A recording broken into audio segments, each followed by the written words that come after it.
The text message wasn't even meant for me. I was lying in that sterile hospital bed, still groggy from the anesthesia, when my husband David's phone lit up on the nightstand. He was down in the cafeteria getting coffee, and normally I wouldn't dream of looking. But the preview showed just enough to make my blood run cold. "Can't wait to see you tonight, babe. I'm so sorry about your loss. Being a widower at 35 must be so hard." Widower. I blinked hard, wondering if the pain medication was making me hallucinate. But there it was, clear as day. Some woman named Monica sending heart emojis to my very much married, very much not widowed husband. My name is Rebecca, and apparently, I was dead. The irony wasn't lost on me. 3 days earlier, I'd collapsed at home from what turned out to be a severe kidney infection. David had rushed me to the hospital, held my hand during the scary moments when my fever spiked to 104 degrees, and promised he'd never leave my side. Yet here I was, discovering that in his version of reality, I'd already left his. I grabbed his phone with shaking fingers. My wedding ring clinked against the screen as I scrolled through their conversation. The messages went back 2 months, right around the time I'd started feeling sick, but was still trying to push through work. "Monica, you're so strong handling everything alone." David, "Some days are harder than others. The house feels so empty without her." Monica, "At least you have beautiful memories. How long were you married?" David, 12 years. She was my everything." Was. Past tense. I was sitting right there in our king-size bed every morning, making his coffee, asking about his day. And he was eulogizing me to another woman like I was 6 feet under. The nausea hit me harder than the kidney infection ever did. I kept reading, each message a fresh stab to the chest. David, "The funeral was small. She would have wanted it that way. He'd given me a funeral, an actual funeral. In his twisted narrative, he was the grieving widower, free to date because his wife was conveniently buried somewhere." I heard his footsteps in the hallway and quickly placed the phone back exactly where he'd left it. When he walked in with 2 cups of coffee and that concerned smile he'd been wearing for days, I had to bite my tongue to keep from screaming. "How are you feeling, sweetheart?" he asked, settling into the chair beside my bed, the same voice that had been comforting Monica about his tragic loss. "Like I've been hit by a truck," I managed, which wasn't entirely about the infection anymore. He reached for my hand, his thumb tracing over my wedding band. "The doctor says you can probably go home tomorrow. I'll take the day off to make sure you're settled." Home, where apparently I was both living and dead simultaneously. "That's sweet of you," I said, studying his face, looking for tells, for guilt, for any sign that he was living a double life. But David had always been good at compartmentalizing. It's what made him such a successful insurance adjuster. He could assess damage and move on without getting emotionally attached. Turns out he'd been practicing on me for years. His phone buzzed, Monica again. This time he was quick to flip it face down, but not before I caught a glimpse of the notification. "Thinking of you. Dinner tomorrow?" Tomorrow? The day he was supposed to be taking care of his supposedly recovering wife. "Work?" I asked innocently. "Just some paperwork stuff," he said, not meeting my eyes. "Nothing urgent." The lie came so easily. I wondered how many others I'd missed over the years. How many times he'd practiced his widower story before perfecting it for Monica. A nurse came in to check my vitals, and David stepped out to take a call. I used the opportunity to grab his phone again, my fingers trembling as I navigated to his photo gallery. If he was telling people I was dead, surely he'd had to get creative with evidence. What I found was worse than I'd imagined. He'd created an entire alternate reality. Photos of him at dinner, alone. Pictures of our house with all my belongings mysteriously absent from the frame. Even a photo of him at what looked like a cemetery, head bowed solemnly at a headstone I couldn't quite make out. But the piece de resistance was a screenshot he'd saved from a fake obituary website, My Obituary, complete with my photo, a touching tribute about my battle with illness, and a request for donations to the American Kidney Fund in lieu of flowers. Rebecca Chen Martinez, beloved wife, passed peacefully after a courageous fight. I'd apparently died brave and beautiful, surrounded by love. In reality, I was lying in a hospital bed, very much alive, and absolutely furious. The dates told the whole story. My death coincided exactly with when I'd gotten sick. When I was weak, vulnerable, and completely dependent on him for everything, he'd used it as his golden ticket to freedom. David came back in, coffee in hand and that same practiced concerned expression. "Feeling better?" he asked. "Much," I said, and I meant it, because for the first time in days, I had perfect clarity. I was going to make sure he got everything a widower deserved, and I was going to deliver it personally. The next morning brought discharge papers and a performance worthy of an Academy Award. David fussed over me like the devoted husband he was supposed to be, adjusting my pillows, bringing me water, asking every 5 minutes if I needed anything. All while his phone buzzed constantly with messages he kept dismissing with increasing frustration. "Popular day at work?" I asked after the 7th interruption. "End of quarter reports," he said quickly. "You know how it gets." I knew exactly how it got. Monica was probably wondering why her grieving widower boyfriend wasn't responding to her condolences about his tragic loss. Once we got home, I excused myself for a nap while David disappeared into his office for a conference call. Through the thin walls, I heard enough to paint a picture. "I can't tonight." "No, something came up. Family obligations." Family obligations. That was me. The inconveniently alive wife interfering with his dating life. I used his absence to do some investigating of my own. 12 years of marriage had taught me all of David's passwords. He wasn't particularly creative. His laptop opened like a treasure chest of deception. The dating profile hit me first. David M., 35, recently widowed. The photos were all carefully curated, him at restaurants I'd never been to, hiking trails we'd never explored together. He'd built an entire fake life where I simply didn't exist. But the real gut punch was the timeline. Our text messages showed him sending me sweet get-well-soon messages while simultaneously telling Monica about funeral arrangements and how hard it was to move on. On Tuesday, while I was delirious with fever, "Hope you feel better, babe. Rest up." Same day, to Monica. "Cleaning out her closet today. So many memories." My closet was exactly where I'd left it, full of clothes I'd hopefully get to wear again once I recovered. The man was living in parallel universes, and I was both the star and the casualty of his elaborate fiction. I dug deeper. Credit card statements showed dinners for two at expensive restaurants during my worst days in the hospital, hotel charges, even a jewelry purchase at Tiffany & Co. that had definitely never made it to me.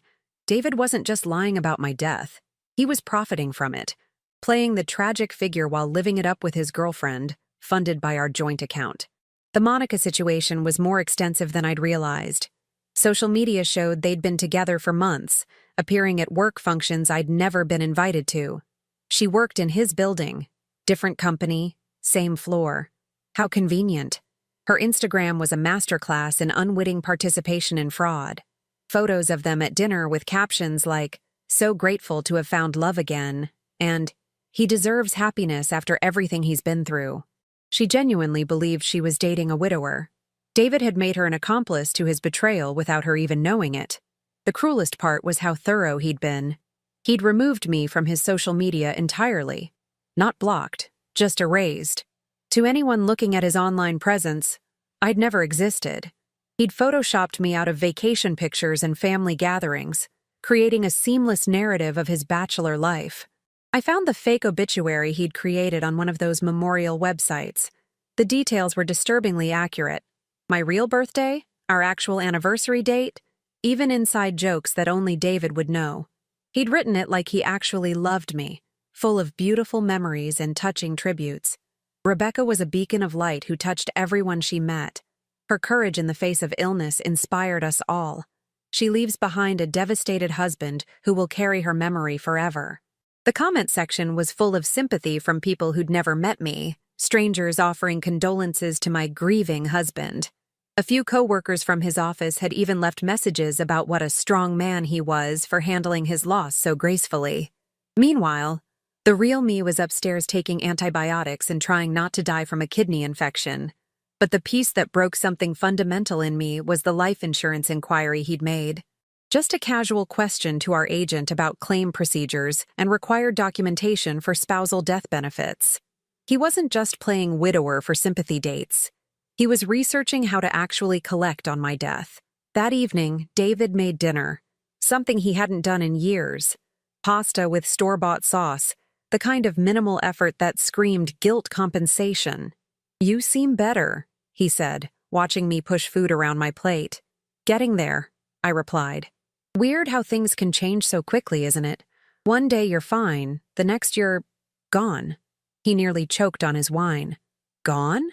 From work, I mean. From normal life. Like you just disappear and everyone moves on without you. Right, he said, relaxing. But you're back now. That's what matters. Except I wasn't back. Not really. The person he'd married? The trusting wife who believed his every word.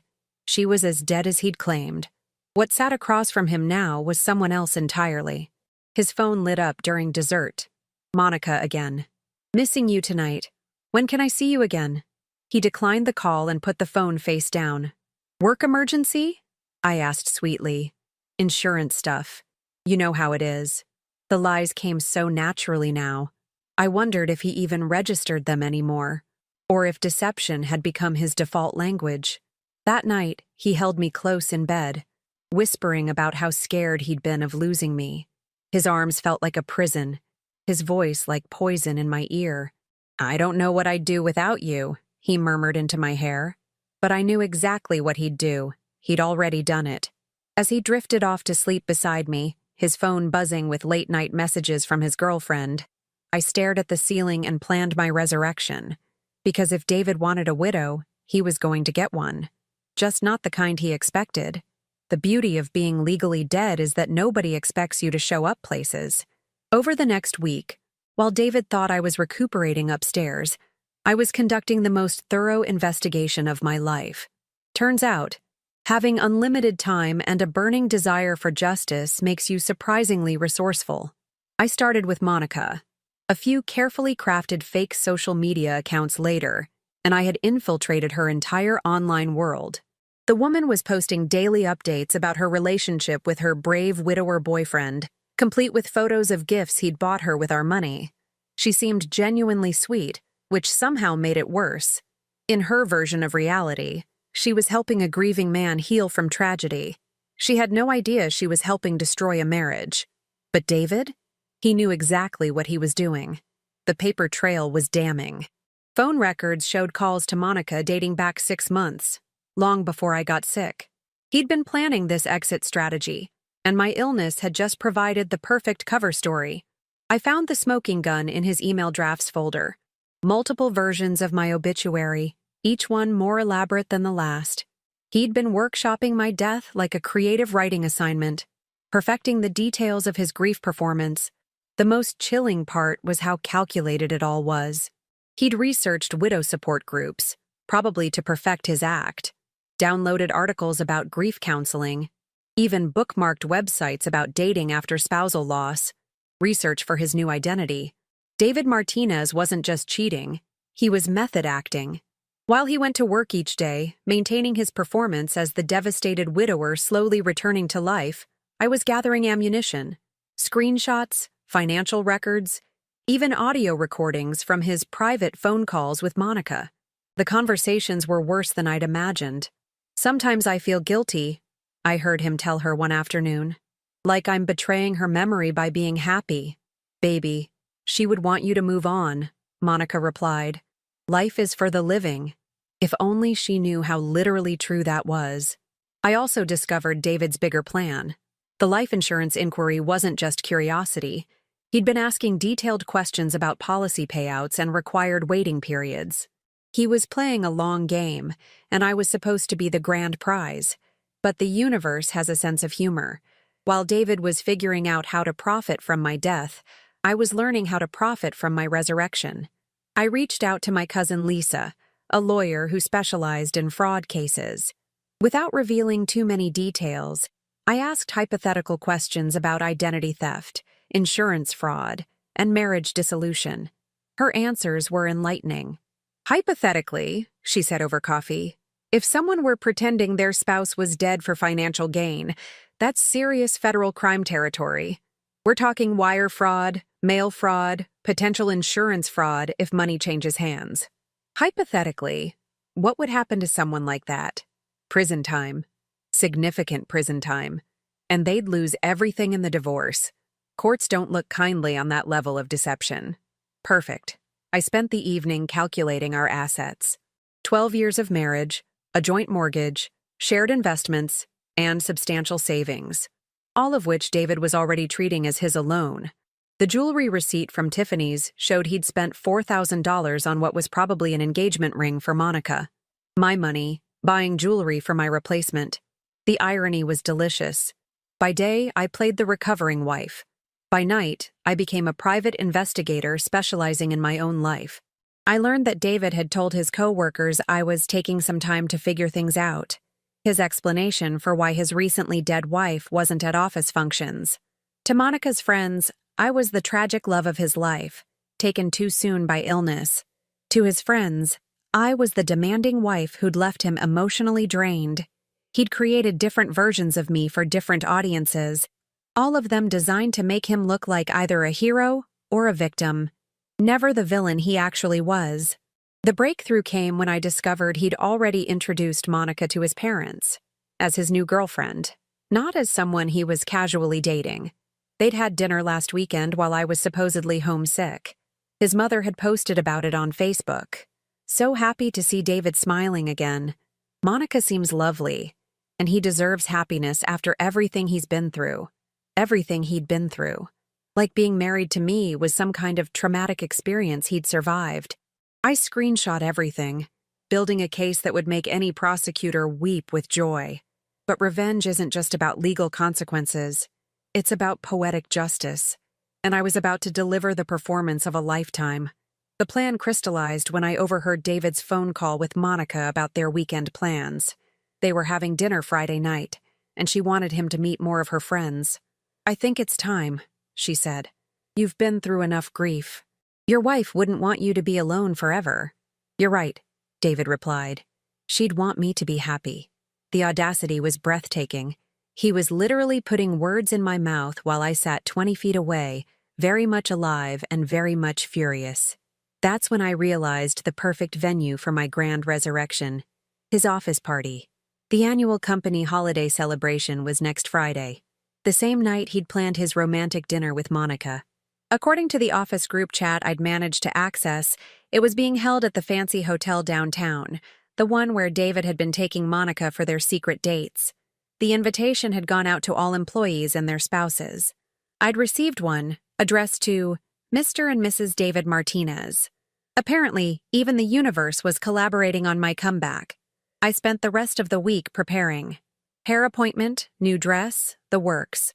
If I was going to rise from the dead, I was going to do it in style. David wouldn't just get a ghost. He'd get a reckoning. Friday arrived with the kind of crisp December air that makes everything feel electric with possibility. David left for work that morning humming. Actually humming. While I pretended to sleep.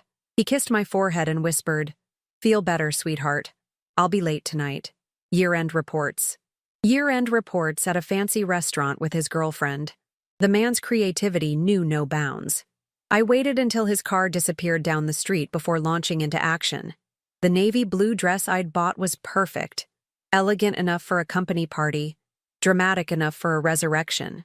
I'd even gotten my hair done at the salon where David's coworkers went, knowing word would spread faster than wildfire. "Mrs. Martinez," the stylist had exclaimed. "We haven't seen you in forever. David said you'd been so busy with work." Not dead, just busy.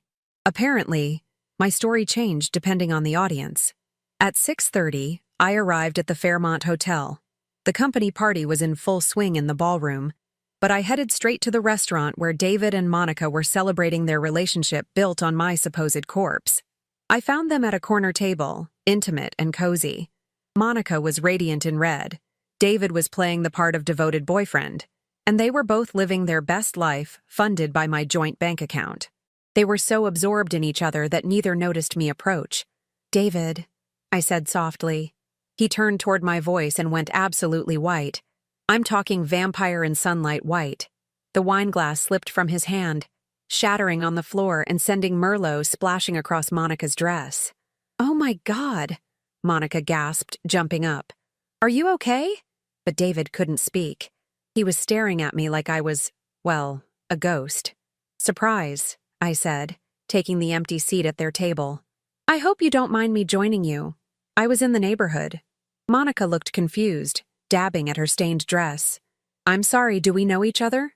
"Not exactly," I said, extending my hand. "I'm Rebecca, David's wife." The silence that followed was deafening. Monica's face cycled through confusion, realization, and horror in the span of about 3 seconds. "Wife?" she whispered, looking between us. "But you said she was dead?" I finished helpfully. "Yeah, I've been getting that a lot lately. Rumor of my death has been greatly exaggerated." David finally found his voice. "Rebecca, what are you doing here?" "Having dinner," I said, picking up his menu. "You don't mind, do you? I mean, we are married. Till death do us part and all that. And since I'm not actually dead..." Monica stood up so fast she knocked over her chair. I can't. "David, what is happening?" "Sit down, Monica," I said gently. "Please. You're not the villain here. You're just another one of his victims." She sat back down slowly, her eyes wide with shock. I pulled out my phone and scrolled to the fake obituary David had created. "Recognize this?" I asked, showing her the screen. Monica read it, her face growing paler with each word. This is you. But you're sitting right here." "Funny how that works," I said. "David's been very creative with his storytelling." "You told me your wife died from cancer," Monica said to David, her voice barely above a whisper. "Kidney infection, actually," I corrected. Though I can see how he might have confused the two. Both can be fatal if left untreated. Lucky for me, I got excellent medical care. David was still frozen, apparently stuck in some kind of shock loop. "The funeral you described," Monica continued, tears starting to form. "The grief support group you said you joined.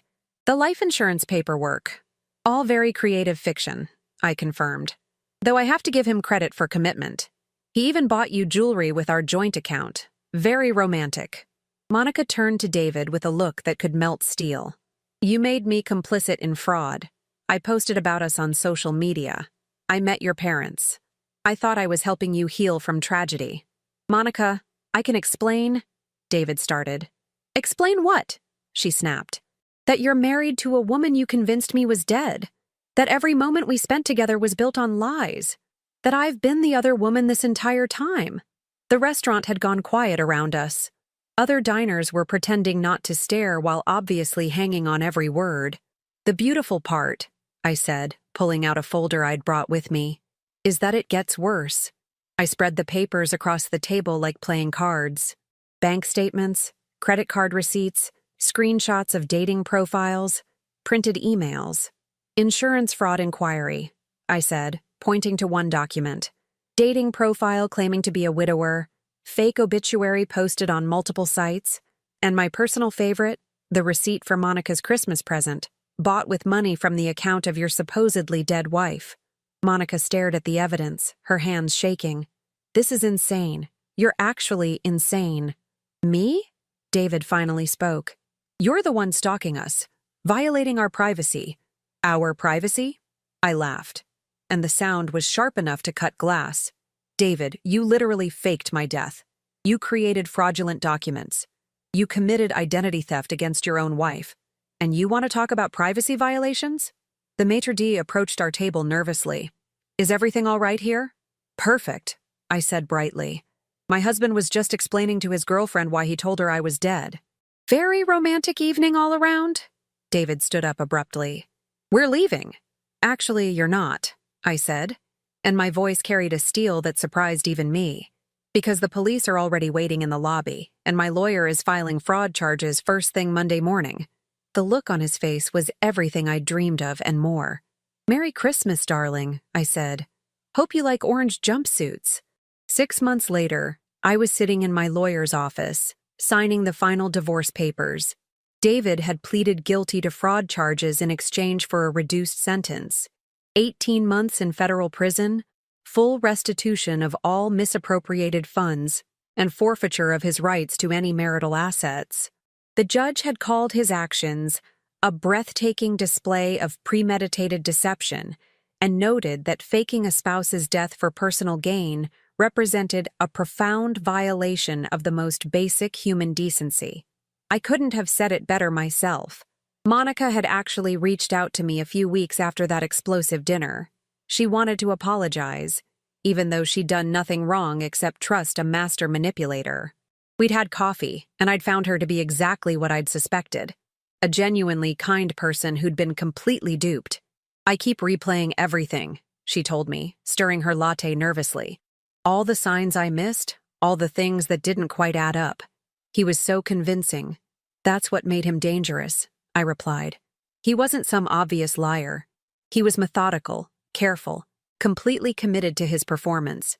She testified at his sentencing hearing about the emotional impact of discovering she'd unknowingly participated in such an elaborate deception. Her statement had been devastating, and had probably added 6 months to his sentence. The financial settlement was more than fair. I got the house, the savings, the investments, everything we'd built together, plus damages for his fraudulent spending. His lawyer had tried to argue that I was being vindictive, but my lawyer had simply presented the evidence and let it speak for itself. You can't argue with bank records. I'd also received an unexpected windfall from the whole ordeal. A podcast producer had reached out about turning my story into a true crime series called Dead Wife Walking. The advance had been substantial enough to cover a long-overdue kitchen renovation and a trip to Europe I'd always dreamed of taking. David's parents had reached out to apologize for their unknowing participation in his lies. They'd genuinely believed I'd left him and that Monica was his new girlfriend. The fake obituary and staged grief had been entirely his creation, performed even for his own family. "We never understood why you didn't call," his mother had said during a difficult phone conversation. "We thought you just wanted a clean break." It was strange to realize that I hadn't just been erased from David's romantic life. I'd been systematically removed from every aspect of his world, replaced by carefully crafted stories that painted him as either a victim or a hero. But the most satisfying part wasn't the money or the legal vindication. It was the simple fact that I was free. Free from a man who could look me in the eye every morning while simultaneously planning my fictional funeral. Free from wondering if I was going crazy when things didn't add up. Free from a relationship where love had been replaced by performance art. I'd started therapy after everything came out, and Dr. Patterson had helped me understand that David's behavior went far beyond ordinary cheating. The level of planning, the multiple false narratives, the complete compartmentalization of his life. It suggested someone with a profound disconnect from reality and basic human empathy. "You didn't just dodge a bullet," she'd told me during one session. "You dodged a psychological missile." The kidney infection that had started this whole nightmare had fully healed, but it had left me with something unexpected: clarity. Lying in that hospital bed, fighting for my health while my husband planned my fictional funeral, had stripped away every illusion I'd been carrying about my marriage. I was stronger now, sharper, less willing to accept things that didn't feel right. Last week I'd run into Monica at the grocery store. She was doing well, seeing someone new, a divorced father of 2 who she'd met through mutual friends. "He showed me pictures of his kids on the first date," she'd laughed. And I thought, thank God, proof of life. We'd both laughed, but there was truth in it. David had poisoned the well for both of us, making trust feel like a luxury we couldn't afford. But time was helping. As I walked out of the lawyer's office with my final decree of divorce, I felt something I hadn't experienced in years: possibility. The future stretched ahead of me, unmarked by lies or hidden agendas or fictional deaths. My phone buzzed with a text from my cousin Lisa. "Drinks tonight to celebrate your legal resurrection?" I smiled and typed back, "Absolutely. The dead have risen, and she's buying the first round." Because sometimes the best revenge isn't getting even. Sometimes it's simply getting to live.